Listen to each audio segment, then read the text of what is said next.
Hola, muy buenas y bienvenidos a este espacio creado con la intención de ver toda esa inspiración que llevamos dentro.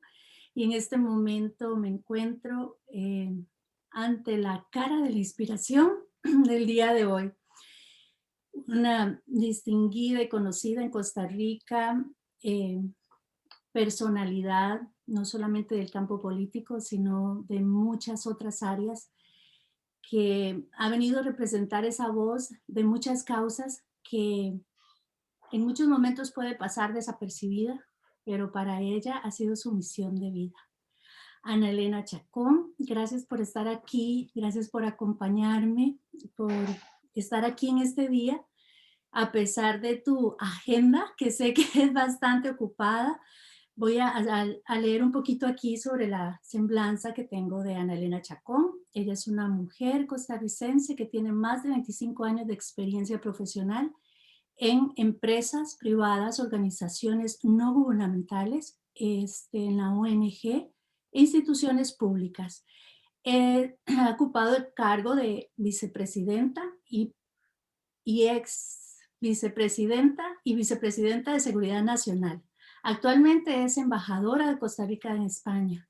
Fue diputada en la República y en la Asamblea Legislativa de Costa Rica, integrante de la Comisión Permanente Ordinaria de Asuntos Sociales, las comisiones permanentes especiales de Derechos Humanos, de la Mujer, del Niño y la Niñez, así como de la Adolescencia, y las comisiones especiales permanentes de Turismo, Seguridad Ciudadana, y también fue vicepresidenta de Seguridad Pública.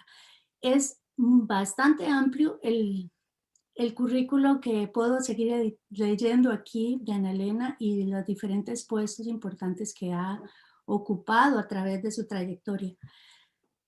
Pero más que a ese personaje que en Costa Rica lo podemos identificar muy bien, hoy tengo invitada a la persona, a ese ser maravilloso que he conocido detrás de todos estos títulos y que ha sido motivo para mí de estar aquí hoy contigo. Ana, bienvenida. Gracias, querida Gretel. No sabes la alegría que me da que nos veamos a través de esta pantalla y el honor que me produce que podamos conversar una vez más. Gretel es mi querida amiga y también un orgullo enorme poder haber compartido tantas veces con ella, ahora un poco separadas geográficamente, pero siempre con el alma muy unida y con estos deseos de que la amistad realmente perdura indistintamente donde se esté. Así que para mí un enorme gusto estar con vos, Gretel, hoy. Ay, gracias, Anita, sí.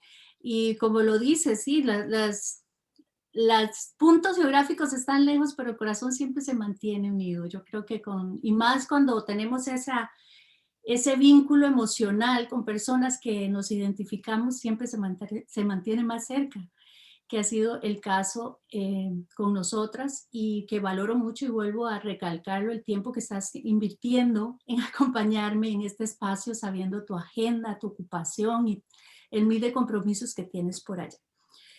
Pero precisamente para ir abordando a ese ser maravilloso que conozco y que me ha motivado que, que estemos hoy aquí conversando de eso, ¿qué ha llevado a Ana Elena?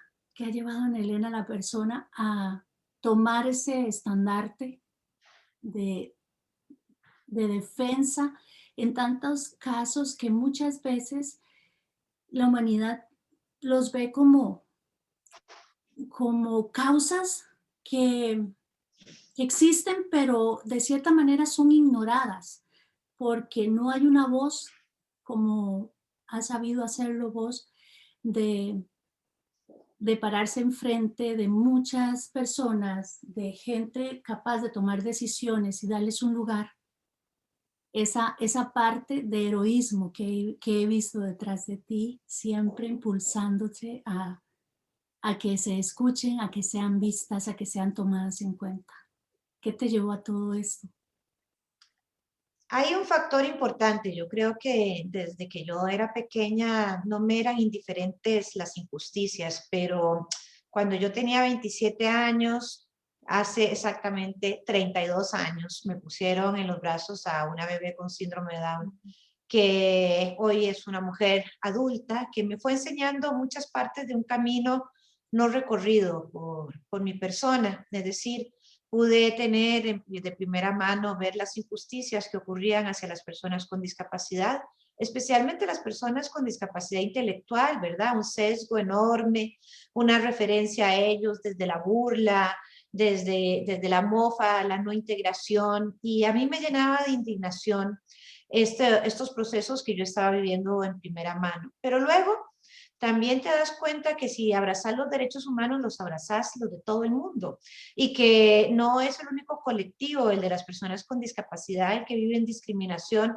en nuestros países latinoamericanos, y Costa Rica no era la excepción. Entonces te das cuenta que las personas indígenas también lo viven, que las personas afrodescendientes también, que los colectivos LGTBIQ también lo viven. Es decir, cualquier cosa que se saliera de la norma, de lo que la sociedad esperaba que fuera el prototipo de persona exitosa, también se vive hacia las personas más pobres, alguna discriminación. Entonces, creo que si pasas por todas estas experiencias de vida y no te indignas profundamente cuando hay sociedades que aún no son lo suficientemente abiertas, en donde el ser humano no tiene lugar de dignidad que siempre debería haber tenido, entonces, pues no, esa experiencia tuya no ha servido de nada. Yo siempre a veces digo que muchas personas las cambia los momentos de dolor, puede ser, o de incertidumbre o de miedo, porque al final,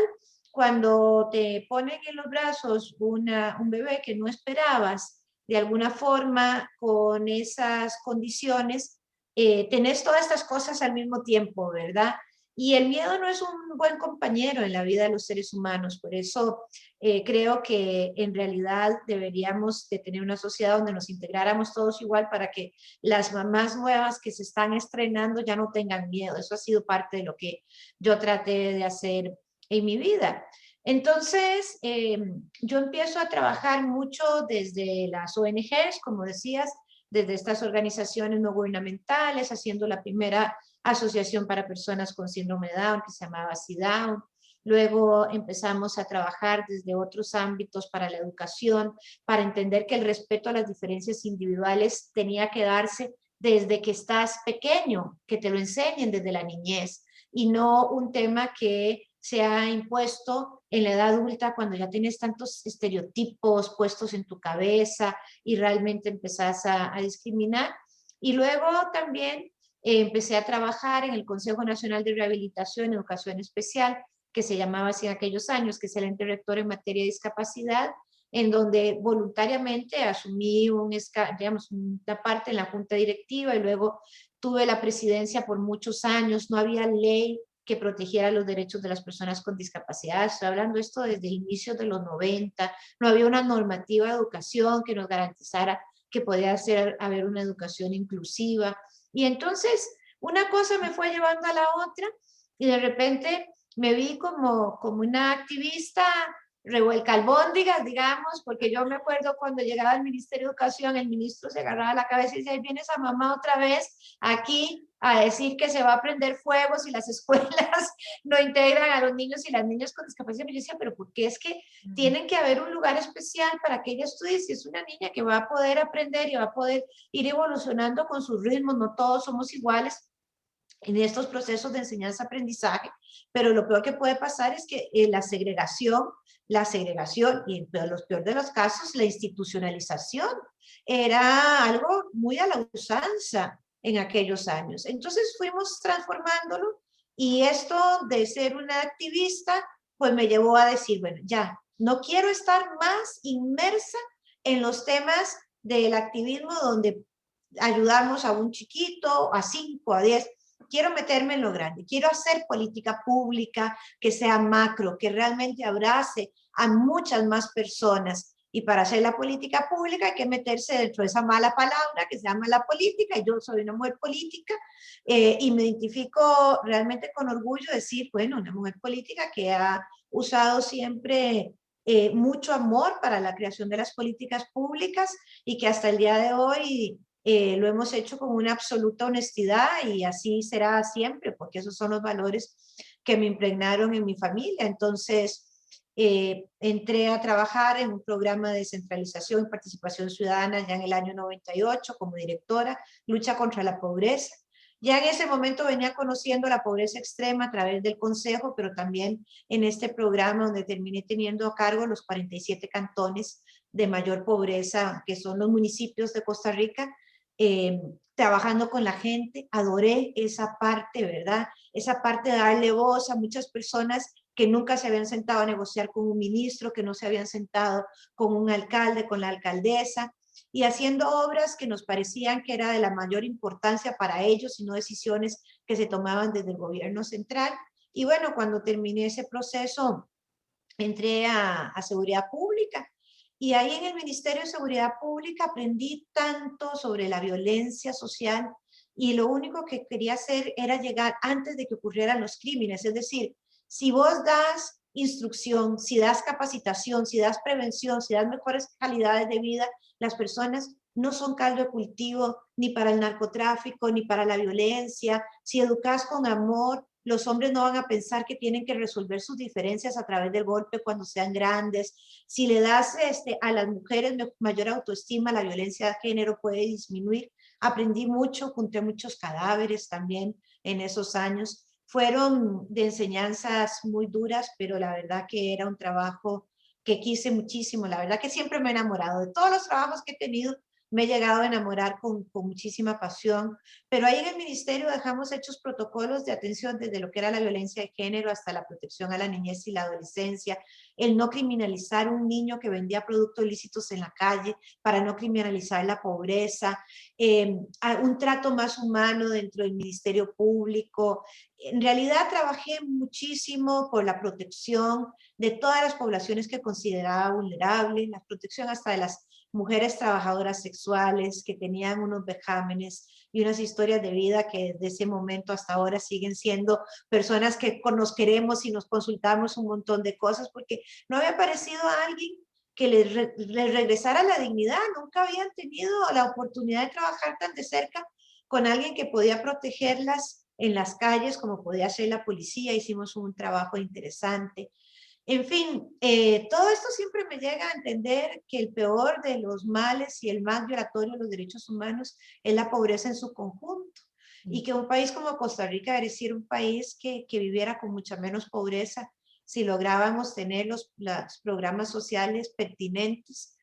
Y eso pues de seguridad pública me lleva a la Asamblea Legislativa. Ahí presento unos 85 proyectos de ley, de los cuales hoy 15 son ley de la República.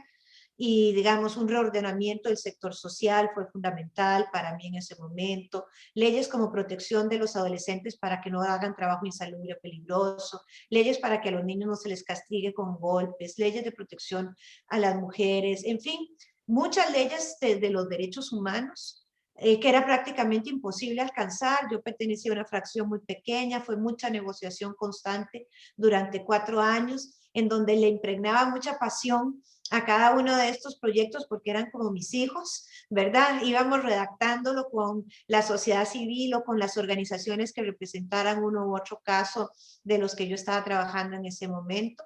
Quedaron muchas sin aprobar.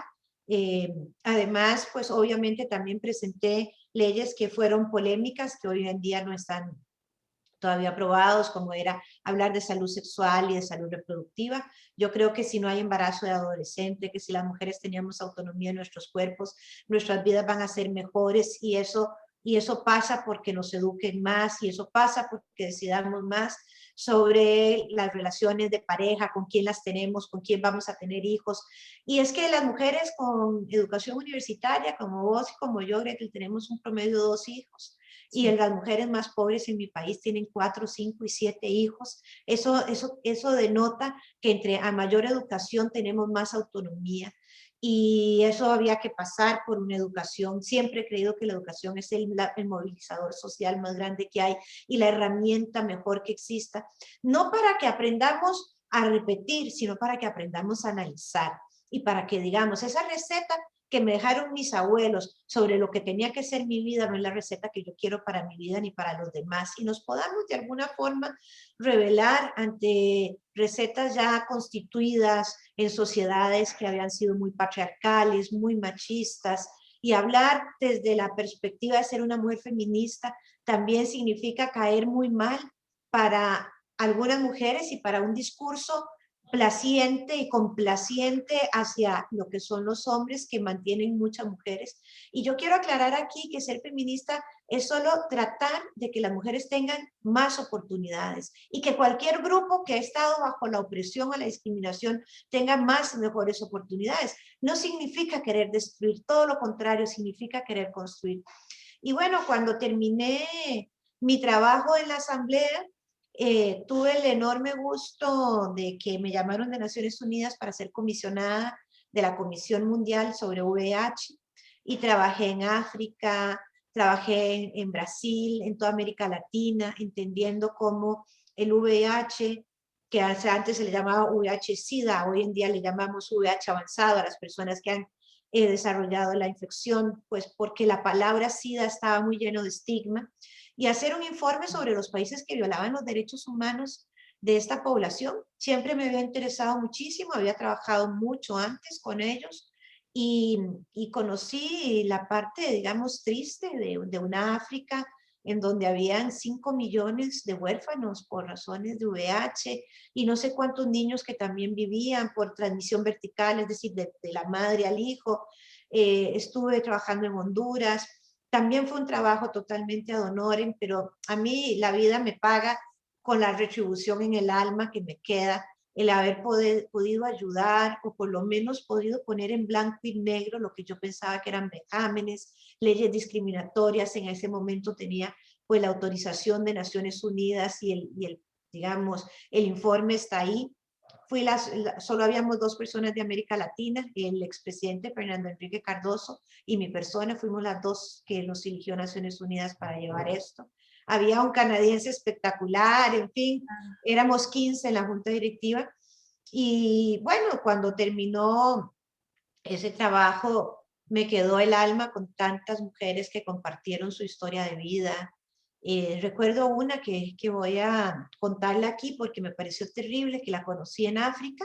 Es una mujer que tenía VIH por transmisión vertical, es decir, de madre a hija, y luego ella fue violada, y en la violación su violador se contagió, y ella fue llevada a las cortes como culpable de que él tuviera VIH. Bueno, por dicha salió inocente, pero es decir, después de haber vivido una violación, tuvo que ir a la corte porque su victimario la llevó ahí. Es decir, son cosas que no puedes quedarte con los brazos cruzados, y entendés que el mundo todavía hay que trabajarlo mucho para que tengamos un alma que nos permita no acallar estas injusticias, y también que nos permita ser cómplices en el buen sentido de la palabra de transformar sociedades.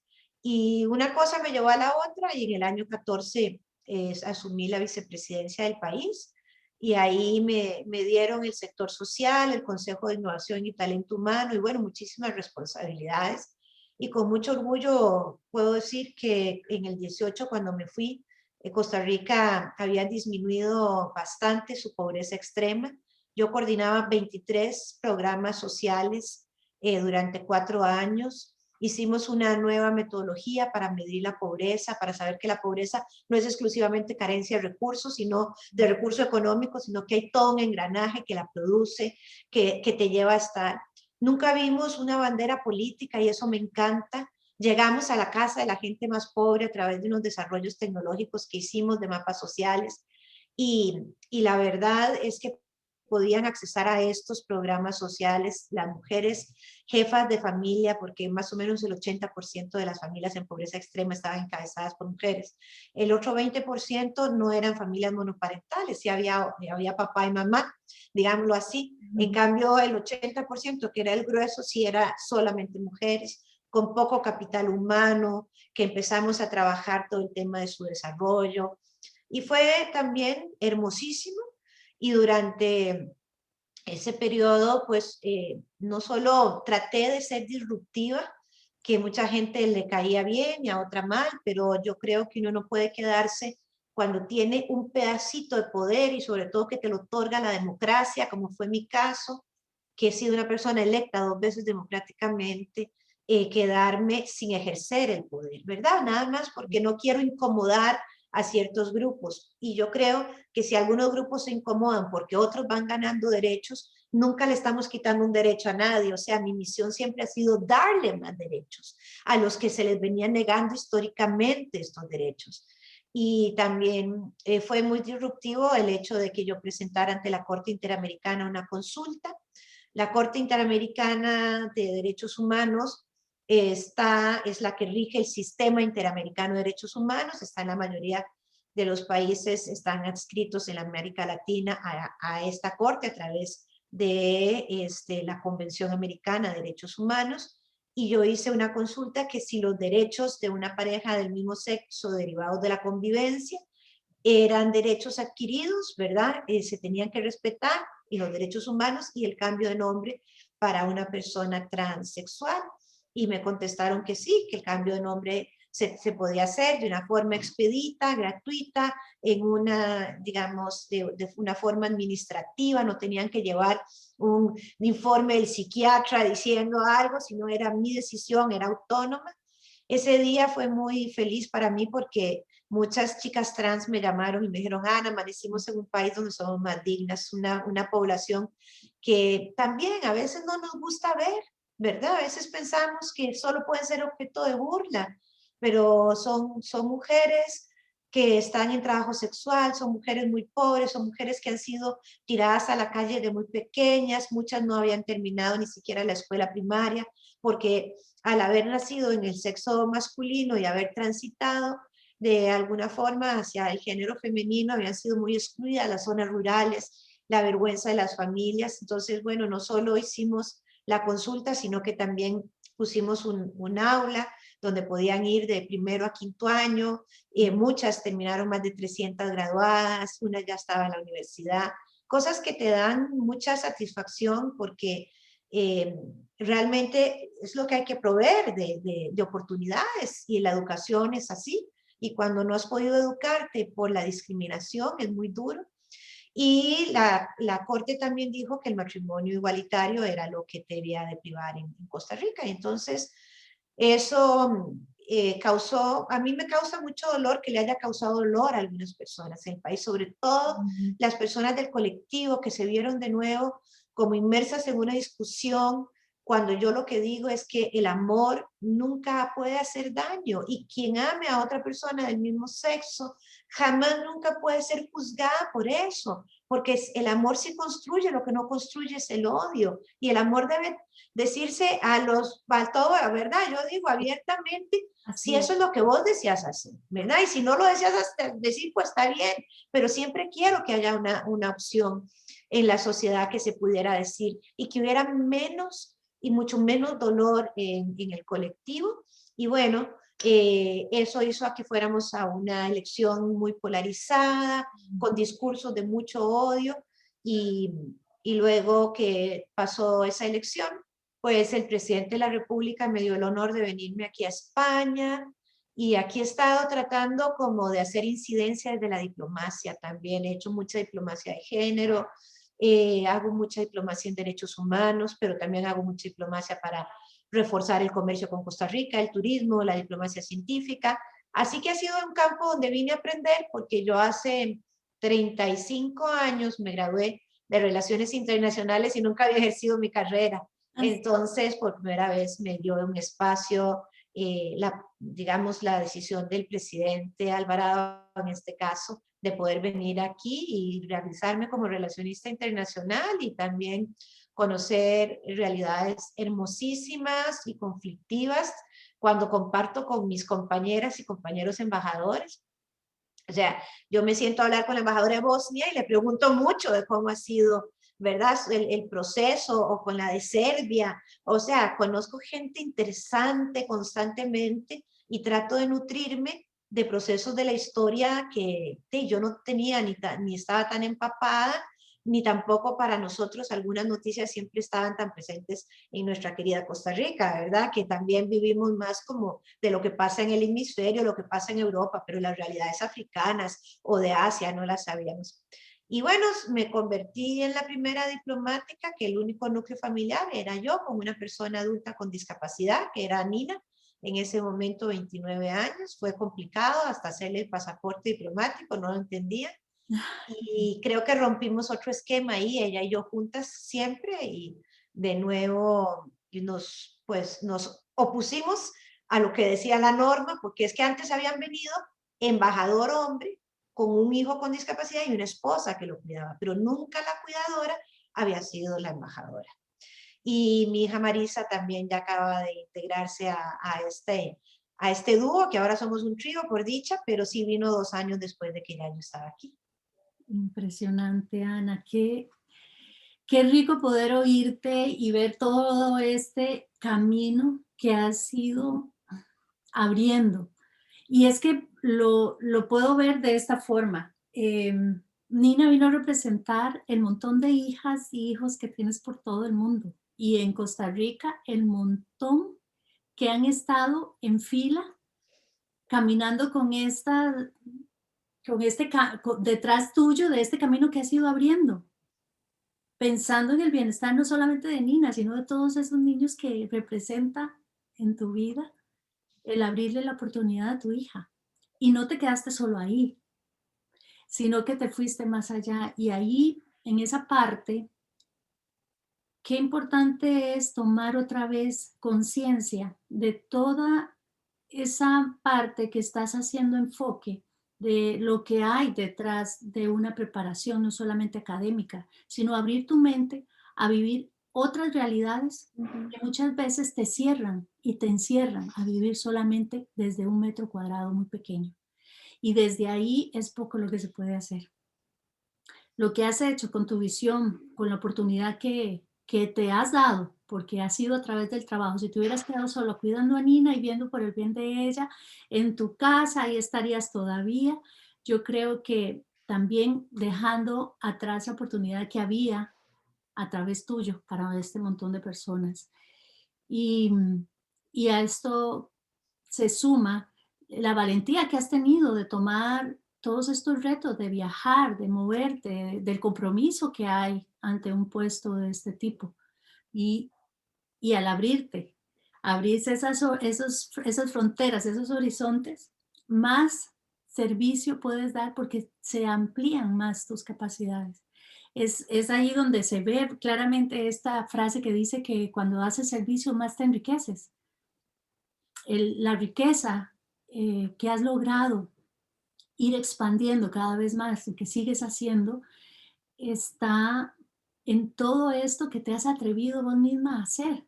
No ha habido una incapacidad o un límite para decir que, que no vas a poder enfrentar tal reto, sino que eso más bien te ha servido para romper todos esos paradigmas que muchas personas creen que una situación como la que en este caso están nombrando, que tuviste una hija con, con este síndrome, que es una bendición, ha sido el regalo más grande porque fue yo digo que la iniciación tuya para experimentar toda la grandeza que tienes, todo ese potencial que has podido ir demostrándote y regalándole a los demás a través tuyo.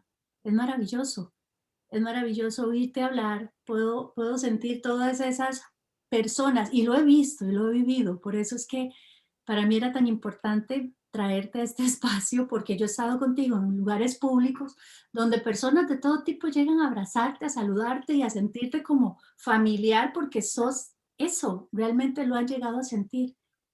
Ese sentimiento real que ha sido el que te ha caracterizado y las personas que te conocemos sabemos que esa eres. No hay un, no hay una cara de política, ni hay una cara de embajadora, ni hay una cara de mamá. Hay una cara de ser humano en todas esas. Me encanta y disfruto muchísimo, Ana, tu transparencia, tu amor y tu entrega y tu servicio que has hecho en todos estos servicios que has dado. Pues muchas gracias por esas palabras, pero yo creo que si algo nos ha dejado la pandemia, Ujú. es algo que yo pensaba desde el inicio. Si no todo el mundo está bien, no puede ser que la mía esté bien. Sí, no puede ser que solo haya oportunidades para los chiquitos que nacen en un hogar y no en el otro, que solo pueda estudiar la mía y que no me importa dónde estudian los demás. Y la pandemia nos ha venido a reafirmar esa parte, yo Claro, digo, porque precisamente hasta que el mundo no esté libre, totalmente libre del virus, cada rincón del mundo, no vamos a poder sentirnos tranquilos, ¿verdad? De que, ay, que esto le pasa solo a los países ricos, o esto es un virus que solo va a pasar en países pobres, o eso pasa allá donde lo miramos geopolíticamente muy lejano. Entonces, esa visión de entender de que lo que me pasa a mí le puede pasar al otro y mientras yo esté bien, también hay que procurar el bienestar de los demás. Es un enfoque realmente importante que tenemos que tener, no solo como amigos, pues que yo siempre creo que uno puede impactar el metro cuadrado, o sea, lo claro. puedes tener si estás haciendo política pública o lo puedes tener si estás en un trabajo X o con una amistad o alguien que ni siquiera llega a ser tu amigo. Yo siempre digo, ese pedacito de escucha que uno puede tener con el vecino, que de repente solo le hemos dicho buenos días y lo vemos por ahí medio cabizbajo, le puede hacer el día mejor, ¿verdad? Porque Así es. nada puede suplantar el contacto humano, nada puede suplantar esas ganas de conversar, la sonrisa o el abrazo. Y la verdad que todo el mundo sabe leerlo, si es sincero o no es sincero. Esto tiene que salir del alma. Si no, ahí se ve. Es que yo no sé, si uno se pone una careta, tiene que ser muy buen actor para que toda la vida esté poniendo, ¿verdad? Haciendo el papel del ser humano que me inventé ser y realmente hay que ser una persona totalmente auténtica. Y otro punto que tocaste que me parece fundamental reiterar es el de los miedos. Y a veces las mujeres solemos tener más miedo que los hombres, porque además nos criaron desde chiquitica, uy, no, qué miedo, no salga de noche, ¿verdad? Uy, no, qué Y el miedo, miedo no, infundado fue. sí, sí, Sí, sí, no se vaya en el bus sola sí. porque le pueden hacer algo, o, ¿verdad? O no vaya a jugar ese deporte porque la pueden golpear. Entonces, Ujú. es diferente como nos criaron en nuestra generación a las mujeres. Entonces, el miedo puede ser un sentimiento recurrente que hay que patearlo, como digo yo. O sea, no es que no lo dejemos de sentir, porque la verdad es que es una cosa que no controlamos, simple y sencillamente está ahí. Hoy amanecí y la verdad que este reto que me pusieron para hoy me paniquiza. Solo lo vencemos haciendo lo que nos dio miedo a hacer, ¿verdad? Yo Así es. cuando me vine a vivir acá, digamos, yo cogí ese avión sola con Mina 11 horas y venía con miedo. Y al día siguiente amanecí, yo tengo 30 y pico de años de vivir en la misma casita y yo quería amanecer en esa casita y no quería estar aquí porque tenía miedo a estar aquí, a lo que se venía adelante. Y bueno, no le di como mucha importancia, por lo menos traté de salirme de esa sensación y ahora el día que me regrese, bueno, no me regreso con miedo, o puede ser que me deje también, pero a ver, vencimos todos los fantasmas. Y eso es lo que tenemos que hacer las mujeres y los hombres si queremos realmente tener transformaciones en la vida, arriesgarnos, siempre y cuando no le hagamos daño a una tercera persona. O sea, siempre ese Ujú. es como mi base. Yo me quiero ir de este mundo sin haberle hecho daño a la gente. En verdad, eso es lo que más me gustaría. Y si alguien pude tocar la vida de alguien, qué fabuloso, ¿no? Desde los amigos más queridos, yo lo veo, digamos, en el cariño con los hijos de nosotras, que Sí. ya, ¿verdad? Que uno los quiere tanto y que lo ven ahí como una cara de alguien a que pueden llegar a abrazar en cualquier momento. Yo lo decía ahora con la partida de nuestro querido Rafa, o sea, que nuestros hijos han sido privilegiados de tener estos tíos postizos que le fue poniendo la vida. Y es que en verdad, aunque no sean los sobrinos, uno va generando cariños y va generando cariños por donde camina. Habrá Sí, gente que y le la guste. huella que estás diciendo que dejan, es algo que les cambia a ellos porque la deja con nosotros también. Sí. Y eso es parte de lo que rescato también que ha sido tu trabajo. Estás dejando una huella que muchos van a seguir recordando, aunque pase el tiempo y la historia, van a recordar todo lo que has hecho y lo que dejaste para todas estas generaciones futuras. Pues la verdad es que yo todo lo he hecho, como te digo, movida por el amor. Ujú, Cuando las políticas se hacen movidas por el odio, vea lo que resulta, desde el nazismo hasta cualquier otro régimen que piensa que para surgir hay que exterminar a otro y que hay otros que no merecen estar en el mundo y que los conflictos los tienen que dirimir haciendo daño. sí. Y, y no, o sea, estos son extremos que la humanidad ha pagado muy caros, pero también a veces, hoy en día, oigo que hay personas que quieren delimitar los derechos de otros porque simple y sencillamente esa no es la vida que quieren que tengan, ¿verdad? Y se meten en libertades individuales de cada persona que va haciendo doloroso.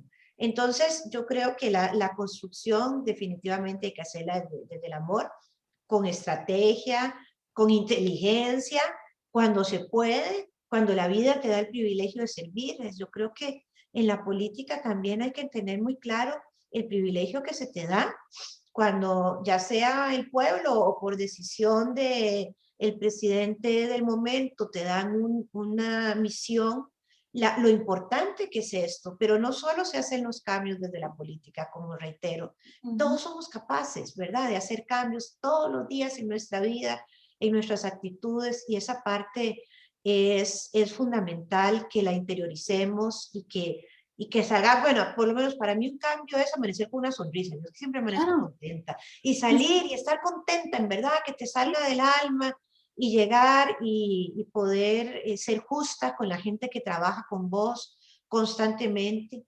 tremendamente ética. La ética para mí es una palabra que abraza todo lo que yo quiero hacer en la vida, no la moral, porque las morales tienden a ser individuales. A mí sí. me dicen, uy, qué inmoral esa muchacha con un enagua tan corta. Bueno, será inmoral para usted en su moralidad, para mí de repente no, porque cada quien se viste como le da la gana, sinceramente. Pero la ética es irrenunciable, ¿verdad? Y la ética es de carácter universal. Y hay que abrazar cada acto que uno hace que esté amparado desde la ética. Y eso es sumamente importante también tenerlo presente todos los días, en cada minuto que se trabaja. Saber cómo tienes que hacer las cosas con mucha honestidad y con mucha ética. Y eso es algo que calza en cualquier trabajo, pero sobre todo cuando te ponen en lugares donde representas a tu país o tenés que hacer una política para tu país. Y es que has sabido tener muy claro un, un punto en todo lo que aplicas. Y lo rescato en este momento porque es el concepto de unidad. Tenés muy claro el concepto que abarca la unidad, que somos todos, que no hay separación.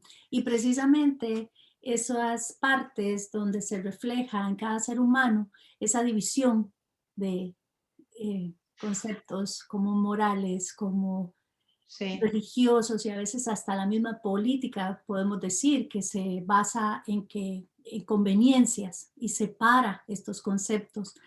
En vos ha sido muy, muy perenne en todo lo que haces. Abrazás y abarcás desde tu concepto de justicia y de entrega en tu servicio esa unidad.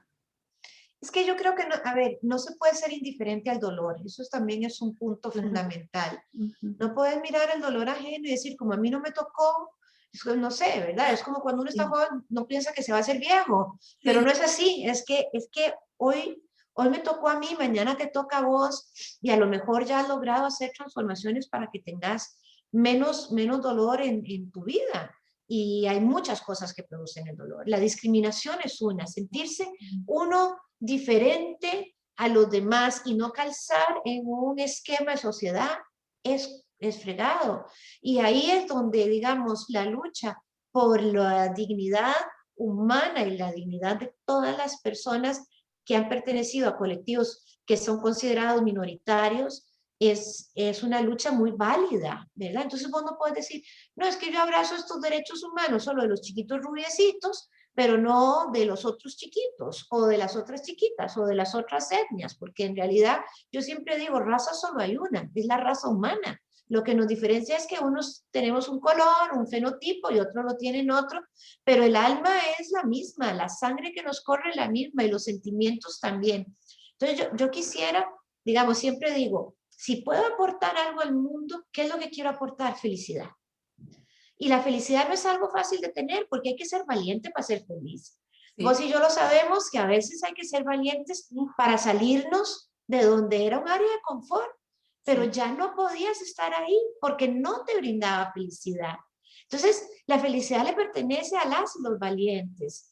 Y eso, pero tampoco puede vivir en felicidad o no puede ser feliz en un país donde no haya democracia, no haya libertades, no haya posibilidades de expresarte tal cual sos. En fin, yo creo que por lo menos yo siempre he sido una defensora de la democracia. Los países que han vivido en dictadura son países que han tenido mucho dolor, ¿verdad? Y donde se ha impuesto una visión de ser y lo mejor vos la querés transgredir y lo pagas con tu propia vida y eso no es justo, ¿verdad? O sea, todos los países tienen que tener leyes, eso sí, y tienen que tener normas y se respeten, pero no el pensar diferente debe de ser un delito. Entonces, es ahí en donde conjuga como toda esta parte que te dicta el alma, el corazón y también el cerebro, porque hay que hacerlo como un poco de estrategia. Y quiero decir que las cosas nunca se hacen solos.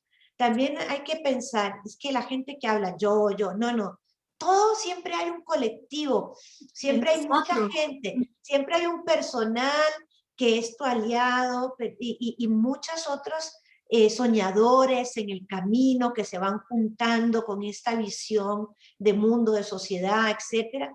Y es ahí donde las cosas se hacen, porque si no sumas a un liderazgo así, no es un liderazgo. O sea, para mí el liderazgo no es golpear la mesa y pegar 4 gritos y Sí. decir, no, el liderazgo es enamorar a los demás que están en mi equipo de lo mismo que estoy enamorada. Y como el amor genera pasión, van a ponerle una pasión tremenda a ese trabajo.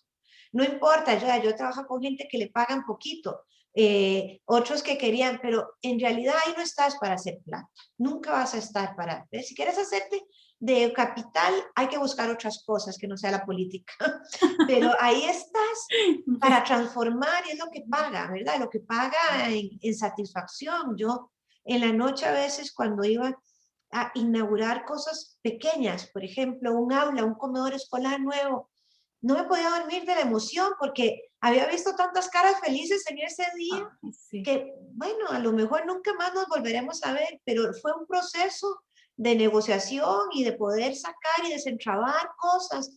Y cuando inauguraba una escuela nueva, ese día era más emocionante todavía.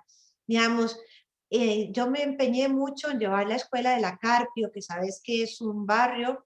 El Acarpio es el asentamiento humano de población migrante más grande de Centroamérica, Wow. para ponerlo así, en donde vivía mayoritariamente población nicaragüense, pero había no, de otras nacionalidades y por supuesto costarricense, porque además todo niño y niña que nace en Costa Rica es costarricense. Bueno, fueron años esperando y fue una cosa y otra hasta que un día inauguramos una escuela que me decían, parece una universidad de Estados Unidos de lo bonita para que vean el edificio.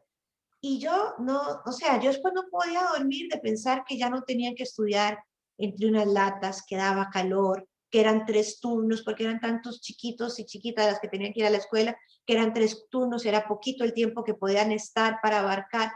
Entonces, esas cosas es lo que te paga, digamos, eso es al final lo que te tiene que dejar de satisfacción. Y yo creo que la política se tiene que hacer desde la construcción de ideas y no desde la destrucción del de enfrente también. Y eso hay que saberlo aquilatar. O sea, nunca tenés que montarte en el esqueleto de alguien para llegar. No hay que hablar mal de nadie para llegar. Sí. Hay que hablar y hay que proponer. Y esa ha sido un poco como mi visión de política. Y lo digo con, así la mala palabra, ¿verdad? Pero, y me ha dejado esta enseñanza de vida, ya van a ser 30 años casi que he estado entre un cargo y otro, y ya se siente a veces uno pues se cansa, ¿verdad? Sí, Ahora tengo pues un trabajo donde hay menos adrenalina, pero también es muy bonito y sobre todo las bondades de vivir en una ciudad como Madrid, que es linda por cada esquinita que uno camina. Entonces yo lo voy viendo y digo, esto es como un premio de la vida. así Aunque es. esté lejos de mi papá y de mi mamá, de mis hermanos, de mis queridas amigas y amigos, pues sí, también es un premio vivir en una ciudad que acoge con, pues bien, ¿verdad? Nos ha dado muchas oportunidades de aprendizaje para mí y para mis hijas, porque ahora que estoy Claro. con las dos y Marisa está estudiando en una universidad aquí, pues también es un proceso de aprendizaje hermoso gracias a este trabajo que tengo. Sí, es una ciudad, aparte bella, la tengo con muy buenos recuerdos también, porque Sí. sí, sí, se pasa muy bien ahí y lo importante es eso, que están juntas, están bien.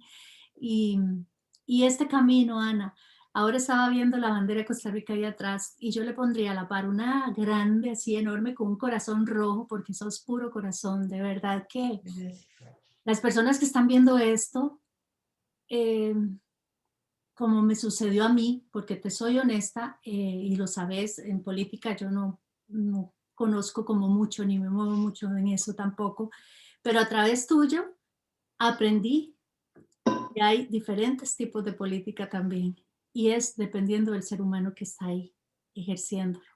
Y contigo aprendí eso, a apoyar a este servicio, a ese don que hay en las personas y a tener credibilidad, la credibilidad real cuando los frutos van de la mano con lo que una persona se ha propuesto hacer en servicio con los otros, porque lo has demostrado en tu campo personal y en materia de todos las diferentes plataformas donde has estado sirviendo.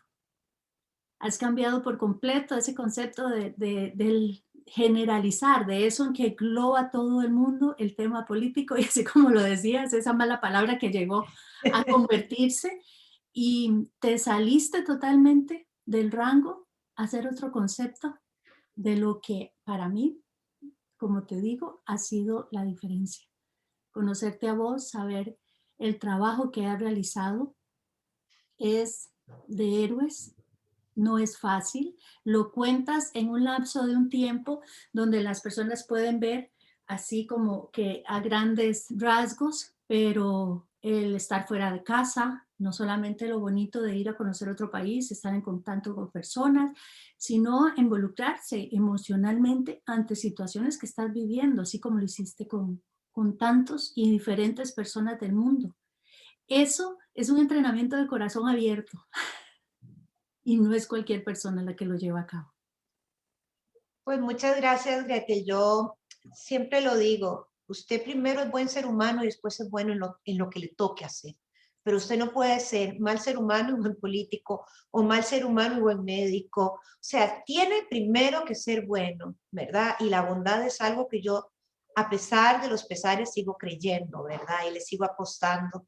Y a veces tengo todavía miradas muy inocentes porque pienso que todo el mundo es como así, tan buena gente y todavía entonces tiene uno que aprender, pero yo prefiero mirar con ojos de bondad a la humanidad y no pensar que la gente realmente actúa desde otra óptica o desde el deseo de hacerle un daño a terceros. Y para mí ha sido, pues como siempre, mi querida amiga, hablar con vos, Sí, un honor y la verdad verte también una felicidad enorme y el privilegio de contar con tu amistad en mi vida ha sido algo muy importante también desde el principio.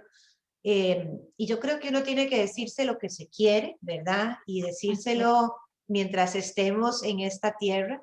Y también lo importante y bondadosa que ha sido conmigo, con mis hijas, el cariño importante, la complicidad, las risas.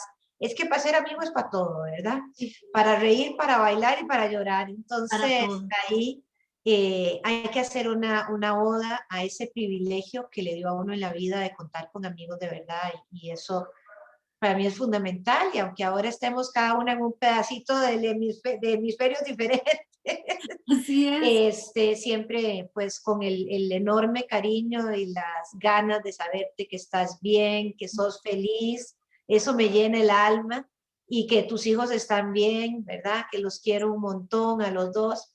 Y bueno, y esa aventura que vos decidiste emprender allá tampoco tuvo que haber estado exenta de miedo, así que No. creo que al final va siendo ganador el no dejarse vencer. Así es, mi querida Ana, porque es muy fácil a veces ver eso. Ah, está en España, está en Canadá, pero hay un proceso en el medio. Y sí, a veces se presentan esos miedos que hay que abrazarlos y es parte de esto. Y las Sí. condiciones ahora que estamos viviendo a nivel global también son matices que hay que ir desde cualquier posición, de cualquier perspectiva, irlos enfrentando. Así Y es. yo agradecida de todo corazón de este rato que compartí contigo tan rico y que te abriste a compartir con todas las personas que van a ver este video y, y conocer ese ser humano maravilloso, a esa gran amiga con un corazón que ese ha sido su estandarte y el de la unión. Rescato que ese ser que eres es el que te ha abierto las puertas de tantos países, de tantas personas y a llevarte a ocupar esos puestos especiales para que sigas ejerciendo desde el amor esa capacidad que tienes de abarcar y de unificar. Maravilloso va a Muchísimas ser el gracias. mundo cuando veamos más Ana Elenas en puestos importantes y puestos políticos que puedan tomar decisiones desde el corazón y creo que eres la fe en persona de que eso se puede conseguir. Gracias, Ana, de verdad. Con mucho gusto, con mucho amor, encantada. Me ha fascinado poder verte y conversar con vos y desearte éxitos y más éxitos. Gracias. Gracias. Igualmente, un beso enorme y estamos en contacto. Nos vemos en el próximo espacio. Gracias.